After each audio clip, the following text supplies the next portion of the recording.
네, 오늘 시장은 전기차 그리고 반도체가 이끌고 있다라고 해도 과언은 아닌 것 같습니다. 그리고 지금 뭘 투자해야 될까요? 라고 하면 많은 전문가들이 AI 투자에 집중해야죠. 이런 얘기를 하는데 저희가 매주 이런 부분을 점검해 드리려고 합니다.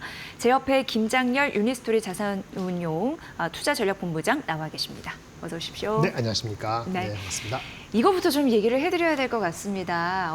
결국 이게 되네라는 생각이 드는 건 네네. 테슬라, 네네. 로보택시. 이게 9년 만에 어떻게 보면 현실화된 네, 거잖아요. 그렇습니다. 그래서 오늘 시장에서도 2차 전지 관련주, 자율주행 관련주 영향을 받고 있는데 본부장님 분석으로는 어떤 섹터를 바라봐야 될지 궁금했습니다. 예. 오래간만에 그 미국의 테슬라 주식하고 한국의 2차 전지 주식이 이제 상관관계 있게 움직이는 거라서 갖고 계신 분들한테는 훈풍이 되는 것 같아요. 네.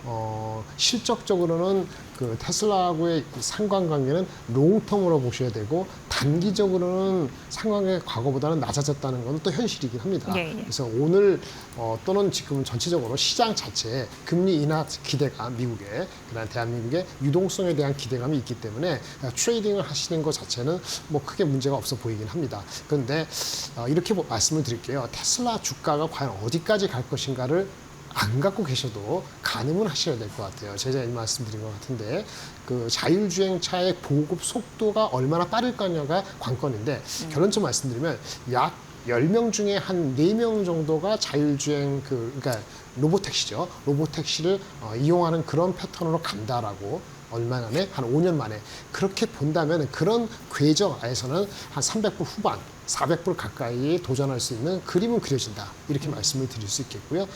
만약에 테슬라가 그런 그 순항을 한다고 가정하면은 장기적으로는 전기차에도 긍정적이긴 한데 단기적으로는 실적이 그렇게 바로 2분기부터 올라오지 못하는 주식들이 있기 때문에 그런 선별화시 풀어 있다. 예를 들어 테슬라가 여기서 한 20% 정도가 한 6개월이나 1년 내에 갈 수 있다라 하면은 대한민국의 2차 전지는 그거 코릴레이션을 한 30% 정도만 받으시는 것이 받는다고 생각하고 접근하시는 게 필요해 보입니다. 네, 좋긴 좋은데 너무 들뜬 기대감을 예. 좀 지양을 해야겠네요. 네네네, 그렇게 그렇습니다. 느껴지고요. 그리고 이번 주는 특히나 또 마이크론 실적 발표 마이크론? 촉각을 곤두세우고 네. 있는 상황이잖아요. 오늘 삼성전자 그리고 SK하이닉스 같은 더 잘 가는 흐름들이 나타내주고 있는데 네네. 포인트는 뭐라고 보세요?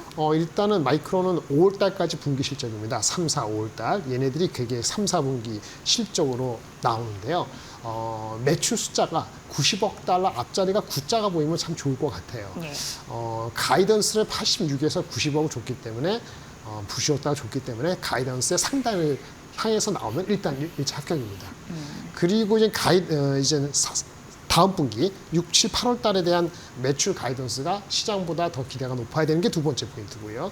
맨 마지막으로 지금 이런 것이 갖춰지지 않으면 주가가 너무 많이 올랐다는 것이 조금 부담스러울 수 있습니다. 지금 4월 달 초반에 최저가 대비했을 때 주가가 한 95% 올랐거든요. 네. 그래서 단기적으로 조금 그런 그 차익 실현의 빌미를 앞전에 말씀드린 것처럼 매출이라든지 가이던스에서 주지 않기를 기대하는 게 가장 큰 포인트고요. 또 하나는 한국의 뭐 삼성이나 하이닉스에 관련된 측면에서는 HBM이죠, 단연. HBM이 얘네들이 얼마 정도 규모인지 아세요?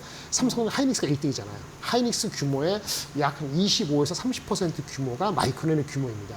마이크론의 규모가 성장이 너무 빠르면 다소 혹시 한국의 업체들한테 부담으로 해석될 여지는 있어서 걔네들이 뭐 주가가 가는 건 좋은데 그 HBM의 그 성장률이 지나치게 빠른 거는 물론 수요가 좋아서 빠를 수도 있겠습니다만은 걔네 생산성이 너무 좋아서 올라가는 건 또 좋지만은 않을 수 있다. 이 정도가 추가적으로 말씀드릴 수 있겠습니다. 그래서 이게 또 연결이 되네요. 네. 현재 마이크론 같은 경우에는 HBM4가 6세대 제품이라고 하는데 네네. 이걸 뭐랄까 시제품 공급 일정을 좀 앞당기는 흐름들 그러다 보니까 주요 메모리 업체들이 좀 빨리 뭔가를 만들어내니까 이쪽에 강자로 지금 부림하고 있는 SK 하이닉스가 좀 긴장할 만한 요소이다 이렇게 나왔잖아요. 네, 그렇죠. 근데 사실은 근데 그런 게 주가에 반영이 돼서 아까 마이크론이 아까 뭐라 그랬죠? 제가 2개월 반 만에 거의 2배 올랐지 않잖아요. 네. 하이닉스가 많이 올랐습니다만 하이닉스는 그 정도 안 올랐거든요. 오히려 주식 올라가는 게 오늘 그래서 그런 그렇죠. 느낌? 그런 게 예. 있습니다. 마이크론 주가가 밸류에이션 상으로 보면은 얘네들 기준으로 올해 6월부터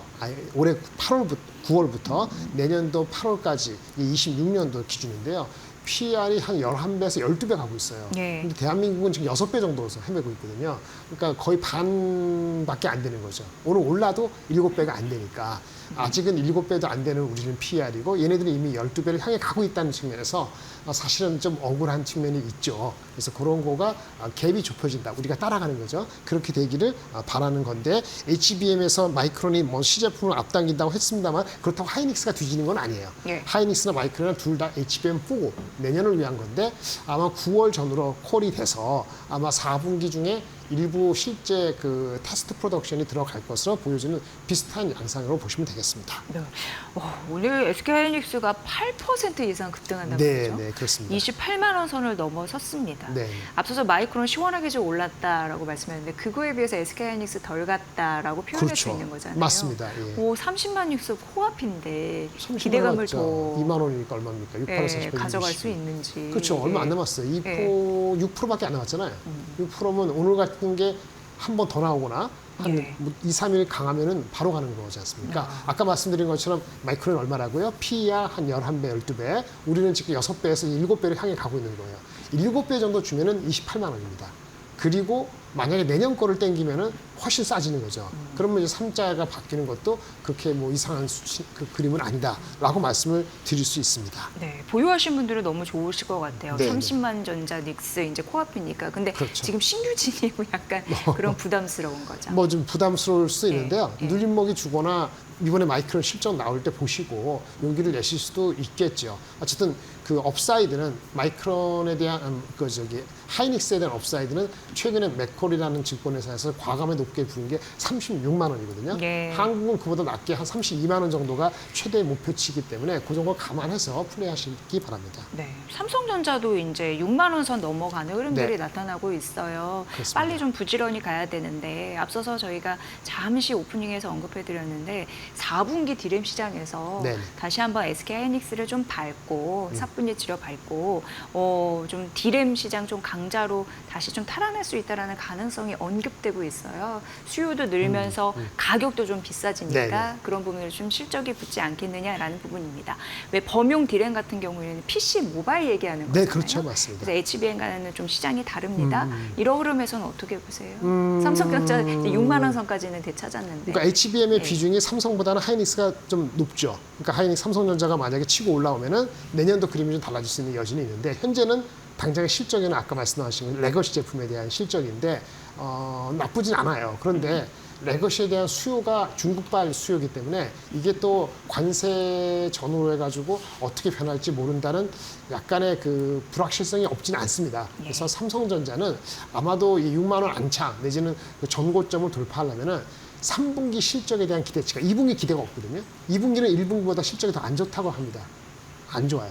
하이닉스는 아닌데 3분기에 2분기 한 6조 초반 대비했을 때 한 9조 이상 나오면은 빨리 안착할 수 있을 것 같고 3분기 실적에 대한 기대치가 일부에 얘기한 것처럼 한 8조 정도면은 아마 주가는 전고점을 또 틀어야 하기는 아주 만만치는 않다. 이렇게 말씀을 드리겠습니다. 네, 사실 오늘 이제 삼성전자와 SK하이닉스가 좀 시원하게 가주다 보니까 약간 좀 우리가 못 본 그런 네. 부분도 있는데 그렇죠. 조금 잊어버렸을 수도 있는데 그게 있잖아요. 트럼프 행정부에서 지속적으로 좀 네. 중국을 규제하는 부분이 있잖아요. 네. 그러니까 예를 들어서 중국 반도체 공장에 미국산 그 장비 반입을 좀 규제한다는 네. 등 이런 부분 때문에 미국 관련주 좀 떨어질 흐름들이 있었고 뭐 이런 게 삼성전자, SK하이닉스 영향받지 않겠느냐라는 부분도 있었는데 전체적으로 좀 봐주세요. 네, 네. 뭐 해외 주식, 국내 주식 할 거 없이. 네.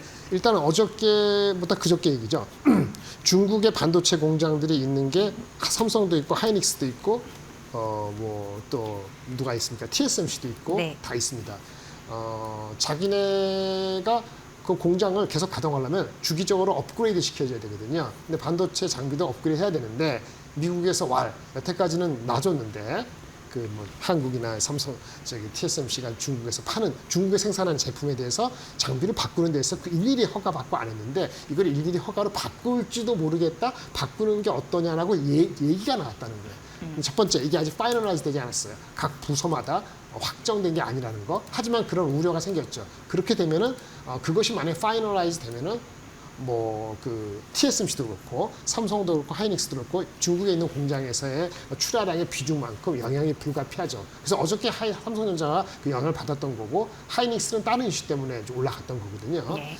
TSMC도 빠졌었고. 근데 오늘은 다른 이슈가 때문에 전쟁이 해결되고 뭐 기본적인 수요는 가고 아까 지금 말씀하신 이 여건이 아직 파이널라이즈 된 게 아니고 실제 실행이 안 될 수도 있다라는 네. 기대감까지 다시 또 하루 만에 또 얘기가 바꾸다 보니까 어저께 잊어버리고 다시 올라오는 거다. 이렇게 말씀을 드릴 수 있는데 뭐 비중으로 따지면 삼성은 낸드 제품의 한 30% 후반, 하이닉스는 D램의 한 30%, 낸드의 20%.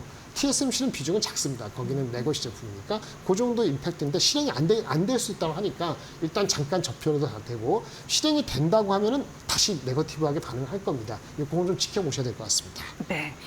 오늘 코스피가요. 장중에 3,099포인트까지 갔습니다. 네, 1포인트만 그렇습니다. 갔으면 네. 3,100인데 어쨌든 그런 기대감. 그리고 코스닥도 800선을 장중에 넘기도 했거든요. 네네네. 자, 그렇다면 이제 정부에서도 이 증시를 화끈하게 끌어올리겠다라는 강한 의지가 있다라는 걸 네. 투자자들이 느끼고 있다라는 그렇죠. 방증이잖아요. 맞습니다. 왜냐하면 이스라엘과 이란이 교전이 심각할 때도 우리는 코스피는 지켰단 말이에요. 3,000을. 맞습니다. 네. 그러면 이제 우리는 뭘 살까 많은 분들이 궁금해하실 것 같아요. 대표적으로 지주회사, 증권주 오늘도 52주 신고가 간 증권주가 좀 상당했고요. 네네, 맞습니다. 그리고 방산조선은 원래 좀 잘 갔고요. 네네네. 그리고 최근에 이제 네카오까지 네네. 부각받다 보니까 네. 어떤 섹터로 투자해야 될지 좀 팁 좀 주세요. 그러니까 이제는 그것을 3개월 단위로 볼 것이냐, 연말까지 볼 것이냐, 장기로 볼 것이냐 다릅니다. 우리가 시장에 대한 전체적인 뷰는 3,200에서 3,500 정도가 지금 얘기가 되고 있습니다. 이 3,200이라는 숫자는 우리나라 순자산 가치 1배를 넘어가서 안착하는 게 3,200이기 때문에 네. 3,200이 가면은 싸지 않습니다. 그러니까 싸지 않다고 느끼니까 이제 증거가 필요할 거예요. 그러니까 예. 지금부터는 더 잰다는 거죠. 근데 중요한 건 좀 전에 앵커님 말씀하신 대로 기대감이 계속 있으면 모든 게 선반이 될 수 있잖아요. 선반이 뭘까요? 주시장이 좋겠다. 예. 그럼 거래량이 늘겠죠. 거래량이 늘면 누가 좋아요? 증권주가 좋죠. 네. 그러니까 증권주가 수수료 좋은 먹으니까 프로필. 그렇죠. 심플합니다. 그래서 키움증권, 뭐 증권사가 아주 심플하게 증권주가 선두에 있는 겁니다. 그런데 실적이 혹시 안 좋으면 중간에 내리막이 있겠죠. 근데 2분기 실적에 대한 전망이 예상보다 한 10몇 % 더 높습니다. 그것도 10에서 20%더 높아요. 실적 걱정 안 하셔도 돼요. 혹시 3분기는 작년에 3분기가 워낙 실적이 좋아서 혹시 어떻게 될지 모르지만 그건 2, 3개월 뒤고 지금 실적이 좋고 거래량이요. 지금 6월 들어와서 6월 한 첫 번째 열흘 동안 거래량이 4월 달보다도 80%가 늘었습니다. 예. 그런 것들이 있는 거고 두 번째는 하반기에 증권업에 대해서 새로운 신규로 허가해주는 어떤 그 비즈니스가 있습니다. 뭐냐면 발행업이라든지 종합투자계좌라든지 뭐 이런 거를 허가해주면 그 모멘텀을 받는 대형 증권사가 또 각광을 받을 수 있어요. 그리고 뭐 그다음에 상법 개정되면 어떻게 돼요? 이게 장기적인 얘기인데 상법 개정은 증권사가 딜을 할 게 많죠. 뭐 IB 딜이 많기 때문에 IB 관련되는 어떤 기대도 내년까지 볼 수도 있어요. 그거를 아마도 올해 9월, 10월 되기 전에 다 땡길 것 같아요. 그렇다면 증권주 업사이드는 여기서도 있다라고 보여지고 지금 이 순간에도 있다. 있죠. 근데 증권 어떡하냐? 거래가 많이 된다면 거래되는 폭에 따라서 키움증권, 안정적인 주가로 따지면 삼성증권, 한국금융지주 예. 이런 정도를 아마 보시면 될 것 같습니다. 증권주가 톱이고요. 네. 그다음에 네카 말씀하셨는데 카카오는 그 거래 그 경고 먹어갖고 지금 거래가 오늘 안 되는 거고요. 맞나요? 카카오페이인가? 예, 카카오페이 거래가 안 되는 걸 거고 네이버는 좀 주가가 좀 보합인 것 같은데 그동안 많이 올랐죠. 한 7, 80% 올랐었으니까 그러니까 거래가 약간 조금 주춤할 수도 있죠. 네이버는 관련되는 그 네이버 출신이 많이 입각하면서 거기에 대한 기대감까지 반영이 돼서 일단 이것도 실적이 나와야 될 것 같아요. 근데 실적이 지금 애널리스트 기준으로 따지면 PER 한 20배에서 25배. 제가 말씀드리는 게 미국이 23배 정도이기 때문에 대한민국에서는 이거는 진짜 성장성이 있어요. 내기 얘기할 때 20에서 25배가거든요. 그게 뭔지 아세요? 삼양식품, HD현대일렉트릭, 뭐 LIG 모든 게 다 20배, 25배 가다가 일단 경계를 받거든요. 네. 네이버도 같은 식으로 따지면 25배가 한 35, 6만 원입니다. 22배 정도 하면은 30만 원 가까이에요. 그럼 지금 주가 많이 났죠. 그러니까 숨고르기 할 때가 됐다. 그래서 그 다음번에 증권주 다음으로 네이버는 눌림목이 꽤 될 때 접근하실 필요가 있다라고 말씀을 드리겠고 그 다음에는 조선주하고 지주 정도가 세 번째에 놓일 수 있다고 보여집니다. 이렇게 얘기하니까 반도체 어떻게 돼요? 이렇게 말씀드릴 거잖아요. 반도체는 말씀드렸죠. 하이닉스가 얼마라고요? 30까지는 갈 수 있는 룸이 있는데 이번 주 마이크론 실적하고 그 다음에 삼성 하이닉스 자체 실적까지 7월까지 지켜보시면서 3자를 얼마나 타치하시는지 그건 별도로 얘기하는 거니까 증권주, 네이버, 눌림목, 조선지주 비슷하게 이렇게 말씀을 드리겠습니다. 네, 그러니까 우리가 좋은 기업과 좋은 주식은 뭐 다르다라는 얘기를 하는데 그건 맞습니다. 이게 나빠서 그런 게 아니라 그동안 가파르게 올랐기 때문에 네, 쉬어가는 게 있다. 그리고 결국 약간 조정당했을 때 뭘 사야 될까 그걸 고민할 것 같고요. 그렇죠. 지금 순환매로 이제 이어질 가능성이 있네요. 네, 네, 이런 그렇습니다. 종목들이 오늘 펀더멘털 훼손은 아니니까. 방산도 네. 많이 빠지는데 예. 사실은 방산도 너무 많이 갔다는 의견이 처음으로 어저께 LIG 넥스원에 대해서 투자자 의견 하향이 나왔어요. 그래서 LIG 넥스원이 지금 14% 넘게 빠지는군요. 네, 휴전이라는 그것 때문에도 방산주가 오늘 조정받는데 LIG는 어저께 주가가 63만 원 갈 때 50만 원 초반으로 투자 의견 하향이 났거든요. 근데 콜의 내용을 보면 펀더멘털이 잘못된 게 아니고 예. 주가가 너무 과했다. 이렇게만 보는 거죠. 그런 거는 경계심을 가져야 되고 다 좋을 때 투자 의견이 다르게 나왔을 때는 그거는 좀 어텐션 하실 필요는 있다라고 말씀을 드리겠습니다. 네, 뭐 LIG 넥스원 14% 하락했다가 12% 조금씩 뭐 다시 치열한 게임이 벌어지고 있는 것 같습니다. 지금 코스피 3,100시대 이제 코앞에 두고 네. 있는데 뭘 사야 될지 그런 부분에 대해서 잘 점검해 주셨습니다. 자, 오늘 이 시간 김장렬 유니스토리 자산운용 투자전략본부장과 함께 분석해 드렸습니다. 잘 들었습니다. 네, 감사합니다.